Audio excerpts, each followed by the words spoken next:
नमस्कार। सतीश झा साहब बॉस्टन से जुड़ रहे हैं। वैसे तो ये अपने हिसाब से बताते हैं आपको क्या क्या कमी ज्यादा है, लेकिन मुझे आज ऐसा लगा कि बहुत से, क्योंकि कई लोगों को लगेगा कि मैं कोरोना सिंड्रोम में पूरी तरह से मैं उससे बाहर नहीं निकल पा रहा हूँ। मतलब जो मेरे अगल बगल हो रहा है, it is very difficult to come out of it.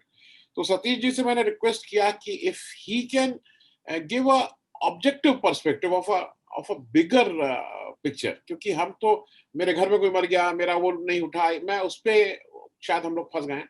लेकिन he sitting there in America has a bigger and a better picture कि ग्लोबली इसको क्या हो रहा है। तो सतीश जी, सबसे पहले तो एक जो जो सवाल मन में बार बार आ रहा है कि हमारे यहाँ एक वैक्सीन हम लोगों ने कोई वो किया, कोवैक्सीन करके, भारत बायोटेक ने, उसकी कैपेसिटी जैसे अगर 30 लाख वैक्सीन बन रही है तो उसमें शायद वो 1 लाख बना पा रहे हैं, उसकी कैपेसिटी बहुत कम है। दुनिया में कितनी वैक्सीन है और क्यों हमारे यहाँ ज्यादा वैक्सीन हम लोग नहीं मतलब डेवलप कर पाए और यूरोप और अमेरिका में है? इस पे जरा थोड़ा सा बता देते। देखिए, वैक्सीन को डेवलप करना एक काफी उन्नत तकनीक का काम है। उसके लिए एक लेवल, जब जब तक आपको जो क्या कहते हैं, दवाइयाँ, जो नई दवाइयाँ बनाने की आपको विधा नहीं मालूम है, R&D तब और तक आप वैक्सीन, रिसर्च डेवलपमेंट की बात कर रहा हूँ, तब तक आप उसके बना नहीं सकते। इसीलिए आपने देखा कि आज की तारीख में 2 वैक्सीन अमेरिका से आई हैं, जॉनसन एंड जॉनसन की और मॉडर्ना की। फाइजर जो कि अमेरिकन कंपनी है, उसने भी बायो इंटेक जो जर्मन कंपनी है उससे वो वैक्सीन ली, जिसमें कि जर्मन और तुर्की के लोग शामिल हैं। और चौथी है जो कि बनी आपकी यूके में ऑक्सफोर्ड एस्ट्राजेनेका के साथ। उसके अलावा स्पुतनिक है रशिया से और एक है चाइना से, क्योंकि इन देशों के पास रिसर्च डेवलपमेंट की कैपेसिटी है। आमतौर पे वैक्सीन बनाने का काम जो था वो काफी लंबा हुआ करता था, उसमें 1.5-2 साल लगते थे। लेकिन इस बीच में चूंकि कई सारी काफी जोर दिया गया, तो वैक्सीन करीब 1 साल से कम में समय बन गई। ये अपने आप में बहुत बड़ी उपलब्धि थी। और मेरा मानना है कि जैसे इस तरह की चीजें आगे बढ़ेंगी तो हमें वैक्सीन कम से कम समय बनाने के लिए कुछ ना कुछ तरीके निकालने पड़ेंगे। तो मेरा मानना है कि आगे चल के 3 से 6 महीने के अंदर वैक्सीन बना करके और उसको टेस्ट करने की कोई ना कोई प्रक्रिया बनानी पड़ेगी। लेकिन आज की तारीख में ये जो अमेरिका, यूरोप, रूस और चीन, इन 4 देशों या ज्योग्राफी के पास वो ताकत है रिसर्च एंड डेवलपमेंट की। जो भारत में बनाया गया है, जो सीरम इंस्टीट्यूट बना रहा है, वो जाहिर है कि यूके की वैक्सीन है, उस पर कोई शक नहीं है। जो भारत ने बनाई है वो एक रिवर्स इंजीनियर्ड वैक्सीन है, जो कि टेस्टेड अभी नहीं है। अपने आप में वो भी एक उपलब्धि है, कहिए तो हो सकता है भारत जो है 5वां भूखंड ऐसा बने जहां ये चीजें बन सके, लेकिन आज वो उतना तैयार नहीं है। और अगर आप देखें, इन तमाम देशों की क्षमता देखें, तो जाहिर है कि चीन की क्षमता सबसे ज्यादा है। अगर आप मैन्युफैक्चर करने के नंबर की बात देखें तो दूसरी क्षमता है अमेरिका की, तीसरी कुछ रूस की और चौथी यूके की। भारत कितनी अपनी बड़बोली कर ले कि हम बना रहे हैं, उसके बना नंबर 1 कि उसने बनाई नहीं है वैक्सीन, वो सिर्फ मैन्युफैक्चर करेगा। मैन्युफैक्चर करने के लिए उसको, आज मैंने देखा आदर पूनावाला ने, जो कि हमारे पुराने परिचित उनके परिवार के लोग हैं लेकिन सीरम इंस्टीट्यूट के मालिक हैं, उन्होंने ट्वीट किया अमेरिका के राष्ट्रपति को कि आप जो चीजें हमें चाहिए बनाने के लिए उस पर एम्बार्गो हटा दीजिए। एम्बार्गो की बात जो है वो अपने आप ट्रेड रिलेशंस की बात है। कई चीजें जो कि ऊंची तकनीक की चीजें हैं, जो कि सामरिक तकनीक की चीजें हैं, उनके ऊपर कुछ ना कुछ अंकुश लगा रहता है हमेशा। अमेरिकी राष्ट्रपति उसको वेव कर सकता है, उसकी भी एक प्रक्रिया है। लेकिन अब ऐसे माहौल में ये बात बहुत साफ है कि भारत को इस तरह के तकनीकी विकसित देशों से एक नया संबंध बनाना पड़ेगा, जिससे कि जो उसके ऊपर जो एम्बार्गो लगी हुई है वो चीजें खत्म हो। उसके लिए डिप्लोमेसी या फॉरेन पॉलिसी पर्सपेक्टिव बदलना पड़ेगा हमें। लेकिन आज की तारीख में दुनिया में इसका ज्यादा से ज्यादा 1 साल में 1 सवा बिलियन वैक्सीन बन सकती है।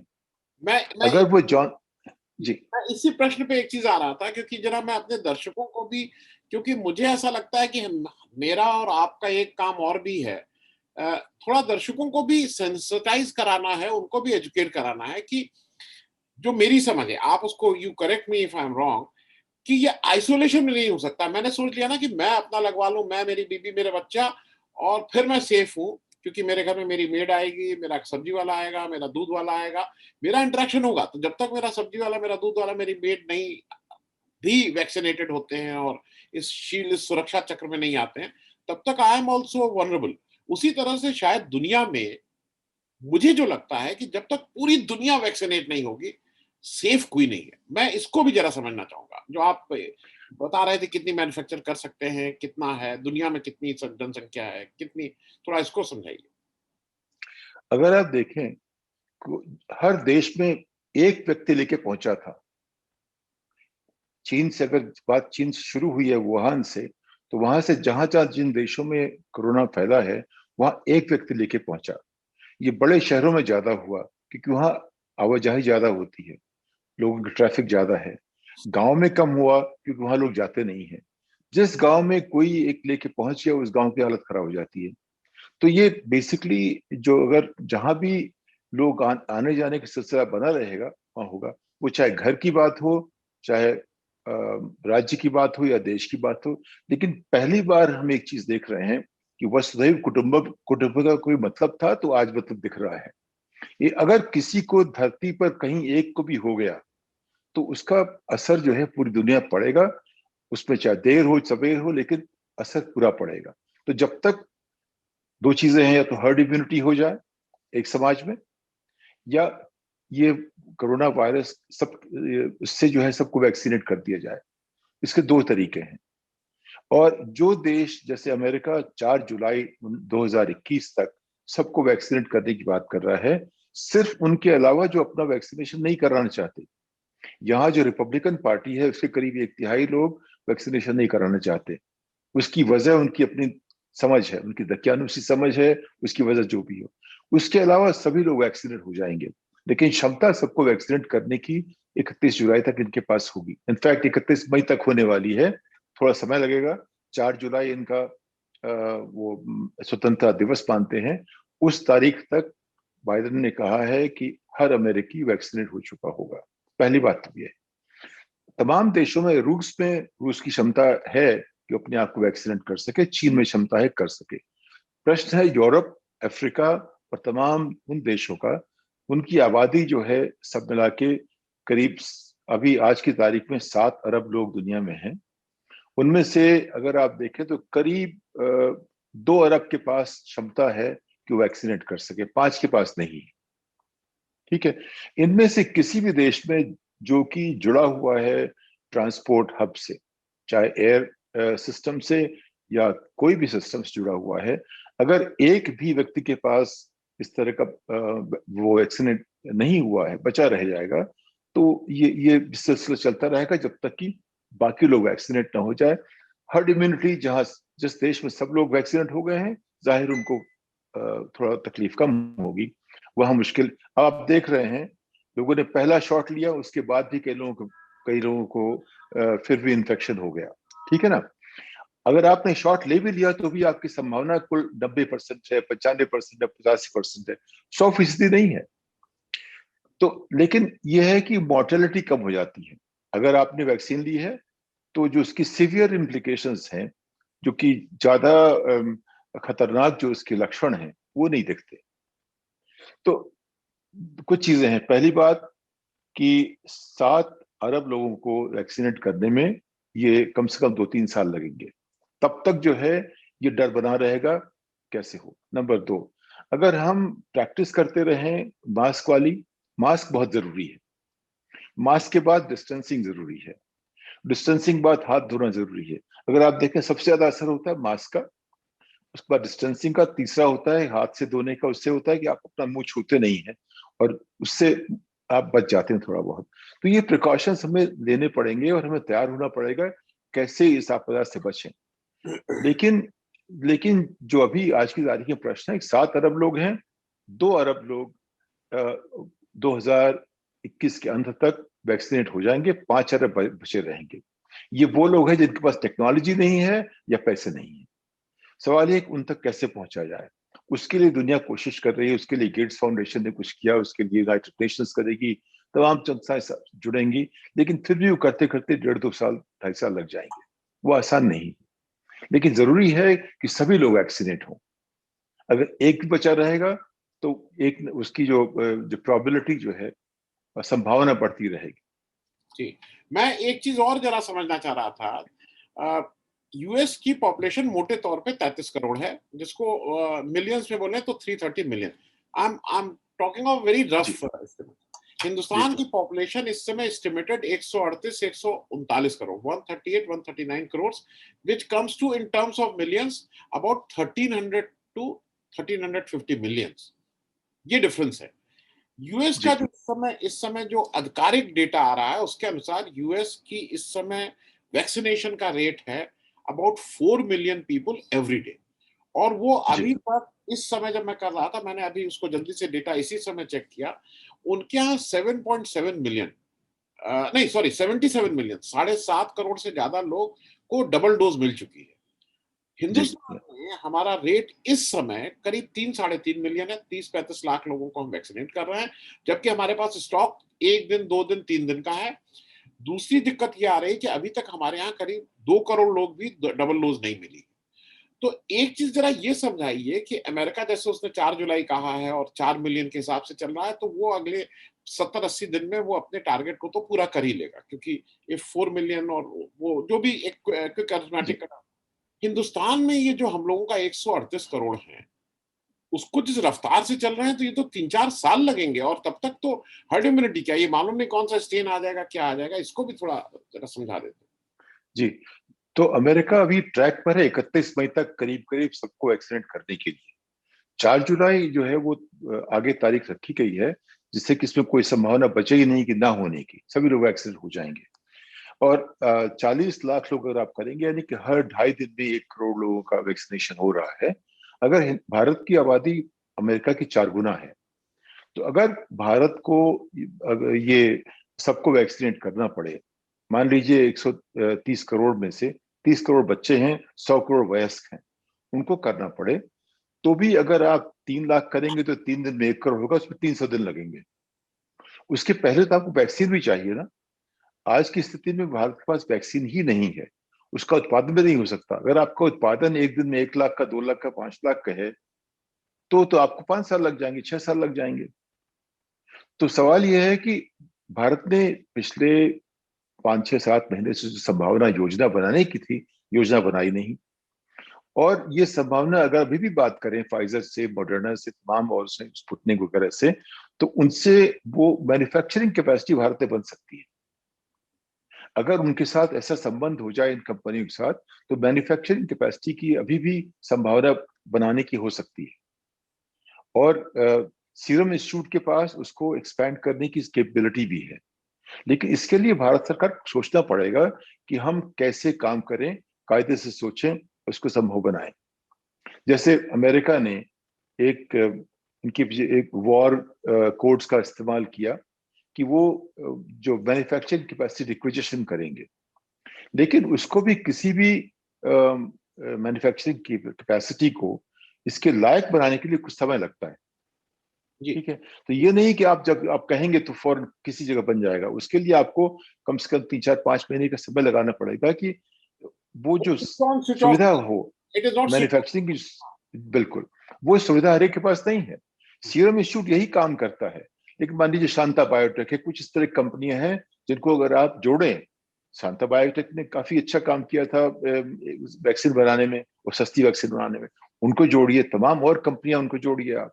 तो ये तो सोचने की बात है कि देश में कोई एक इमरजेंसी टास्क फोर्स हो जो इसको वॉर फुटिंग पे करे, तब तो बात बनेगी। लेकिन भारत को अगर वैक्सीनेट करना है तो उसको कम से कम 1 करोड़ वैक्सीन रोज बनानी पड़ेगी। हो सकता है वो बनाने में 2-3 महीने लग जाए। अगर अगर आज भी सरकार तय करे तो मान लीजिए कि अगले 1 साल में वो कर सकती है इस काम को, क्योंकि हमारी आबादी अमेरिका की 4 गुना है। ठीक है, यूरोप में भी वो कोशिश कर रहे हैं। यूरोप भी, वहां की आबादी भी अमेरिका से थोड़ी सी ज्यादा है, मान लीजिए करीब 50-55 करोड़ के आसपास है। वो भी वैक्सीनेट हो जाएंगे 1 साल के अंदर। क्योंकि ठीक है, तो अमेरिका हो जाएगा। और रशिया की तो बात आप करिए ही मत, उनको वो तो करना चाहेंगे तो कर लेंगे, जितना भी करना चाहेंगे, उनकी तो सेंट्रलाइज्ड इकोनॉमी है। चाइना में भी वो मुश्किल नहीं है। ये तो मुश्किल सिर्फ उन देशों की है जो कि अमेरिका और यूरोपीय कैंप से बाहर के लोग हैं। जी। मैं इसलिए भी ये पूछ रहा था क्योंकि जैसे मैंने 2-3 स्पेशलिस्ट जो देश के टॉप स्पेशलिस्ट उनसे बात की थी, प्रोफेसर अरुण कुमार हैं, डॉक्टर अनूप मिश्रा, मैं नाम, इन सबका कहना यह है कि जब तक 1 करोड़ पर डे नहीं होगा, आपको अगले 4 महीने के अंदर टारगेट होना चाहिए कि हमारी सारे लोगों को हमें वैक्सीनेट कर देंगे। अब वो डे 1 आज शुरू करते हैं कि 3 महीने बाद शुरू करते हैं, पर वो डे 1 आपको किसी ना किसी दिन तो करना ही होगा। उसके सिवा और कोई रास्ता नहीं है, एक। दूसरा, एक चीज आपसे और समझना था कि एक डिबेट चल रही है हिंदुस्तान में भी 45 साल से नीचे के लोगों को वैक्सीन नहीं लग रही है। उसका सीधा कारण यह है कि आपके पास वैक्सीन है ही नहीं। लेकिन जी। जो एक्सपोज हो रहा है इस समय, क्योंकि घर के, आप अपने घर में देख लीजिए, जो आपके हिंदुस्तान में आपके दोस्त मित्र परिवार का एक्सटेंडेड फैमिली है, मेरे घर में सबसे ज्यादा एक्सपोज इस समय ये 45 साल क्या 35 साल से नीचे वाले बच्चे हैं, जो जिनको बाहर जाना पड़ रहा है, घर में अगर किसी को हो गया तो वो लाना पड़ रहा है। They are the most exposed people. अच्छा, उनको अर्निंग भी करनी है, क्योंकि भाई एक 60-65 साल बिल्कुल। के आदमी की अर्निंग तो खत्म हो चुकी है, तो they have to earn the bread, they are most exposed. तो ये अमेरिका, क्योंकि ये भी जरा समझना चाहेंगे कि आपने उस जो वर्किंग फोर्स है, आपकी जो स्ट्राइक फोर्स है, उसको आपने से बाहर रखा है और उनको आप वैक्सीन लगा ही नहीं सकते हैं इस समय हिंदुस्तान। तो इसमें भी जरा समझना चाहिए। देखिए, जो अमेरिका ने क्या किया कि जितने लोग जिनकी आमदनी $75,000 से कम है, सबको एक स्टिमुलस चेक दिया गया 1400 का भी। पहले, इसके पहले 1200, 1200 और 1400, यानी कि उनको 2400 प्लस 1400, यानी करीब 3800, $3,800। उसका मतलब करीब 3 लाख रुपए का चेक सबको दिया गया जिनकी आमदनी $75,000 से कम है। दूसरा ये कहा गया है कि जिनको पैसे वापस करने पड़ते हैं इनकम टैक्स से, उनको हर महीने चेक दिया जाएगा, इसके बजाय तो इकट्ठा एक साथ दिया जाए। और तीसरा, जो तमाम तरह की सोशल सिक्योरिटी और एम्प्लॉयमेंट की जो के प्रावधान है, उसके तहत ये देखा जा रहा है कि ऐसे परिवार को इतनी आमदनी दी जा सके कि अगर उनको काम नहीं मिलता है तो भी उनका जीवन चल सके। तो पहला काम तो सरकार का ये है, अमेरिकी सरकार ऐसा कर रही है, यूरोपीय सरकारें ऐसा कर रही हैं, जहां सोशल सिक्योरिटी और नागरिक के सम्मान की बात होती है वहां ऐसा हो रहा है। जहां कोई व्यवस्था ही नहीं है, क्योंकि भारत में तो कोई सोशल सिक्योरिटी की व्यवस्था है नहीं, नाम के वास्ते हो सकती है लेकिन असल में तो नहीं है। हमारे पास गिनती भी नहीं है। अगर किसी को पैसा देते हैं तो 100 रुपए घंटा का देते हैं, उससे तो काम चलेगा नहीं। तो हमारे पास वो व्यवस्था ही नहीं, पहली बात तो ये है। ठीक है, तो उनको अगर आप जो जो 45 बरस से नीचे हैं, वो अगर वही ज्यादा मोबाइल है, तो अब संभावना उनके इन्फेक्शन की ज्यादा होगी। तो जो 21 से 45 बरस के जो लोग काम करते हैं, उनको आपको एक प्रायोरिटी देनी पड़ेगी। अब जो उनसे ऊपर के लोग हैं उनको आप कहिए कि आप घर बैठिए, उनको सेल्फ आइसोलेट कराइए। और जो लोग मोबाइल हैं उनको आप पहले वैक्सीनेट कीजिए। ये जो वैक्सीनेशन की पॉलिसी है, इसके ऊपर हमें सोचना पड़ेगा। लेकिन जहां तक मेरी समझ है, अब तक 30-40 बरस की पब्लिक पॉलिसी बनाने की जो भारत की समझ है, उसमें मुझे लगता है कि भारत में हमारे पास गरीबों के नजरिए से पब्लिक पॉलिसी बनाने की क्षमता नहीं है। हम पब्लिक पॉलिसी बनाते हैं चेकलिस्ट के हिसाब से, और ये बात है कि हम गरीब की मुश्किल क्या है वो नहीं देखते हम। तो हम हमें मुझे तो कम से कम गरीबों के लिए इसमें कोई आशा नहीं है। जो 21 से 45 वर्ष के लोग हैं, उनके लिए भी जो मैं देख रहा हूँ आज की स्थिति में, स्थिति काफी भयानक है। लेकिन अगर सरकार चाहे और सोचे, इसके लिए एक इमरजेंसी टास्क फोर्स बनाए और उसकी बात माने, और राजनीतिकों को चाहिए कि उनकी बात माने। सबसे बड़ी मुश्किल पिछले आपने 3-4 हफ्तों में देखी है, इलेक्शन को लेकर के और रिलीजियस चीजों को लेकर के। उससे जो मुश्किल होगी 2 हफ्ते बाद मालूम पड़ेगी। ये सरकार को नहीं होने देना चाहिए था, किसी भी एक उत्तरदायी समाज में ऐसा नहीं होना चाहिए था। लेकिन जाहिर है कि सरकार की प्राथमिकताएं अलग हैं, उसमें लोगों की भलाई नहीं लिखी हुई है। उसमें यह लिखा है कि सरकार कैसे बने, और उस पर मैं जानना नहीं चाहता।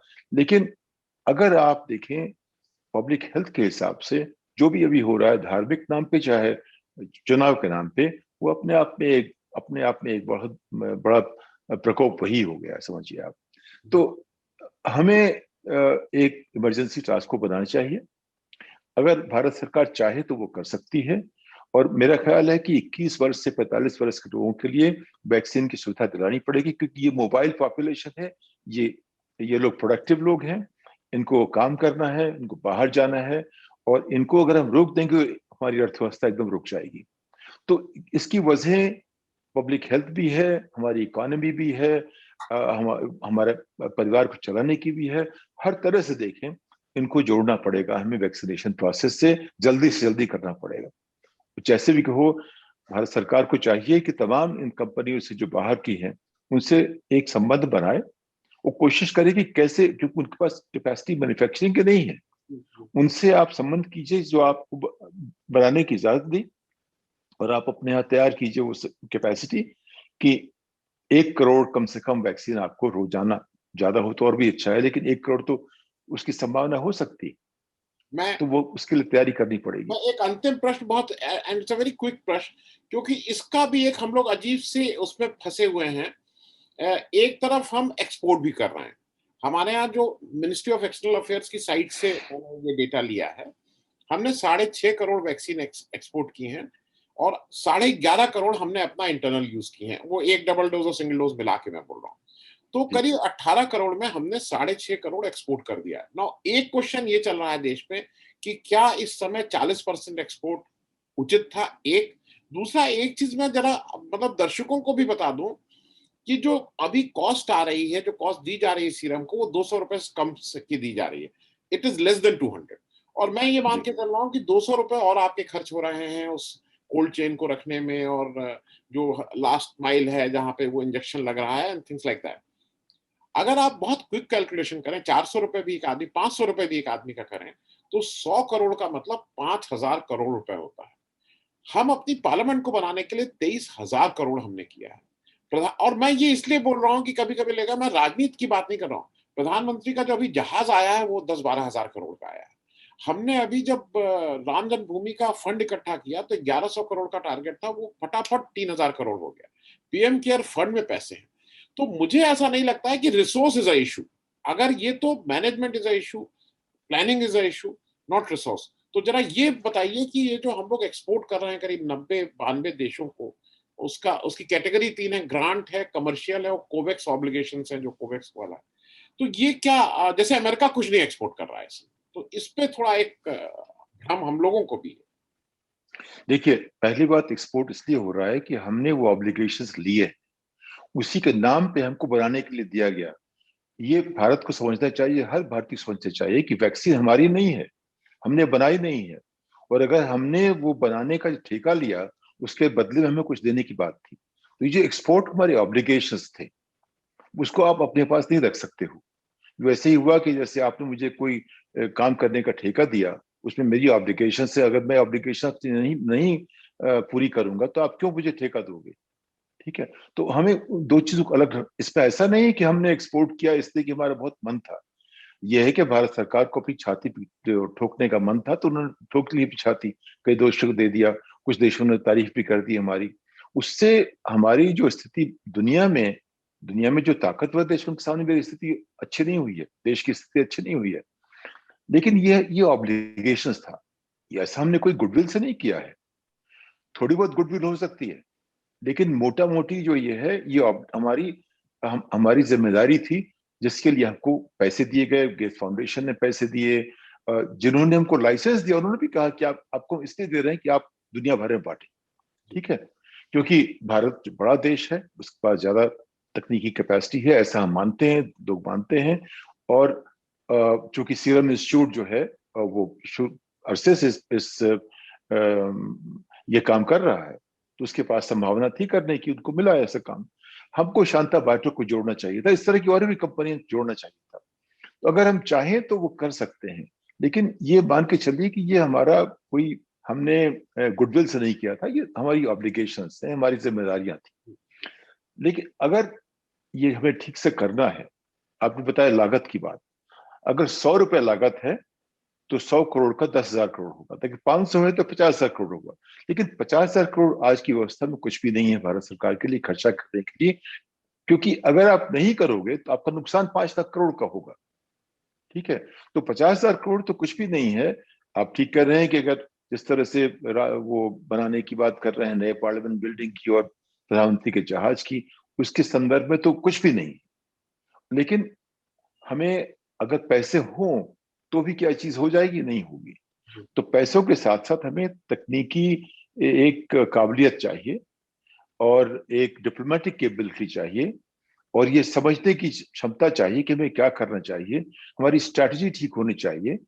तो इसमें सोचने, विचारने, public policy, public health policy बनाने की क्षमता और इसके साथ साथ डिप्लोमेसी और तकनीकी ज्ञान, उसको जोड़ने की बात, ये सारी चीजें देखनी पड़ेंगी एक साथ, एक सामरिक संदर्भ में।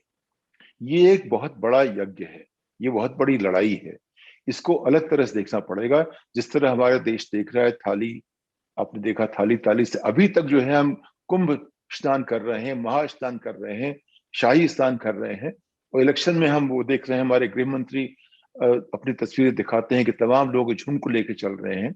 एक अच्छा कार्टून दिखा हमें, उसमें दिखा गया कि एक कार में एक बेचारा आदमी चल रहा है, उसको पूछ रहे हैं, पुलिस वाला डंडे मार के बोल रहा है तुमने मास्क क्यों नहीं पहना, जबकि उसके चारों तरफ लोग हैं बिना मास्क पहने, वो कुछ नहा रहे हैं, कुछ इलेक्शन कर रहे हैं।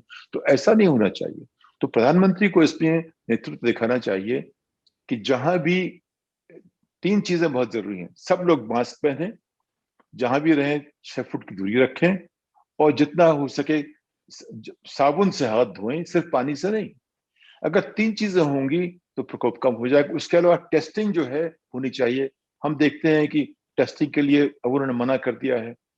लाल पाथला को बताया कि सरकार ने कि आप टेस्टिंग मत कीजिए, टेस्टिंग नहीं करेंगे तो रिपोर्ट मतलब लोगों का पता नहीं लगेगा कितनों को हुआ है।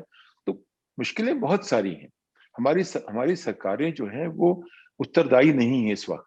वो इसलिए कर रही सारे काम कि दिखाना चाहती हैं कि नहीं हमारे यहाँ प्रकोप कम है या कुछ है ही नहीं है, या उनकी जो प्राथमिकताएं हैं वो जनता परक नहीं है। जी, जी। ये बहुत बड़ी समस्या है। उसका उसका इलाज नेतृत्व ही कर सकता है, या जनता को ये डिमांड करनी पड़ेगी, सड़क पर आना पड़ेगा कहने के लिए कि ये तो सरकार का काम था। ये काम सरकार का है। इसमें कोई प्राइवेट सेक्टर कुछ नहीं कर सकता, इसमें जनता कुछ नहीं कर सकती, इसमें हम आप कुछ नहीं कर सकते। ये काम सरकार का है। इसीलिए सरकार बनाते हैं हम लोग कि जब जो चीजें हम नहीं कर सकते वहां सरकार मदद करे।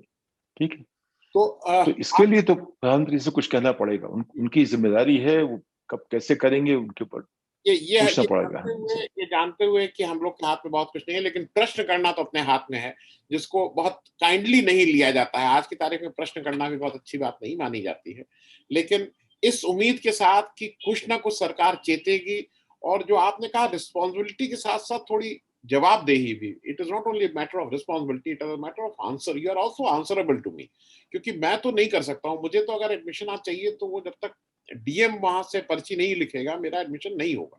तो उम्मीद है कि सरकार को अभी भी कुछ जग के कुछ ऐसा करेगी कि कम public interest, public health at large पे, इस पे थोड़ा अंकुश लगे। Thank you so much for joining. अगले सैटरडे को फिर बीच में नमस्कार। करेंगे कि अगर हम लोग किसी स्पेशलिस्ट को लाके उससे इस विषय में और बात जी, नमस्कार।